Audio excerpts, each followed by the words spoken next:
I don't know if I always have been, but I've always been an artist. Ever since elementary school, I've always been interested in art and shapes and color, and there was some about it.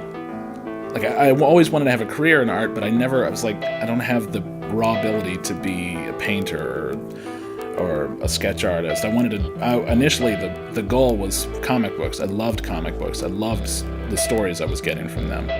Well, I started getting a little older, and I was really interested in art, and I started getting into music, listening to music and playing music.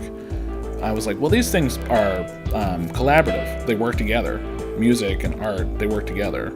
We had access to the internet, and I went on the internet, and I was like, I watch like an exorbitant amount of movies. I watch a ton of movies. It's funny. It's funny the way I did it, because I had I had two VCRs, because I stole movies, copied movies over. but I had two VCRs, and I had a little 6-inch black and white TV that was also a radio. I remember watching Pulp Fiction and Reservoir Dogs and Schindler's List, Rocketeer, like older movies that were like the big summer blockbusters, but they were all black and white movies to me. I remember watching Reservoir Dogs in particular and being like, wow, this movie is just so sharp on my little 6-inch black and white TV.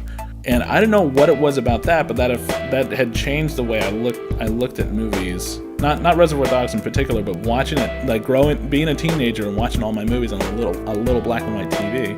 I'm like, this little screen can tell me such big stories, and they linger and they stayed with me. And many of them like changed my opinions about life and fed my creative mindset. And I don't know what it was, but it was mystifying. And many times I was like, well, movies make me feel something I don't feel anywhere else, and I'm able to feel things that I've never experienced in life, but in my imagination. So English class, I had to write an essay. What do you want to be? And I said, well, I love movies. Why don't I look at seeing what it takes to become a filmmaker? And I found a website, and it was filmmaking tips and trivia.